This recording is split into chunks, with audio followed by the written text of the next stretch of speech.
Ito na mga sisi. Ito yata o siyang meron kasi doon na dalawang bawang nalagay ko sa vitamins para pagpag-ulan para mabawan hindi sila magkasakit para mainit sa katawan kasi mabawang na init sa katawan.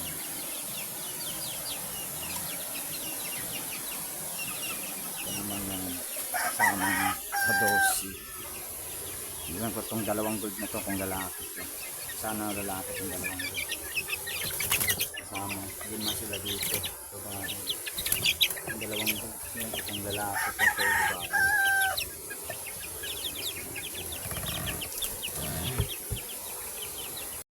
Ito naman yung huling si isa. Ito. Natay yung tatlo. Apat na tira. Sana lalaki na ito. Parang lamang lalaki dito.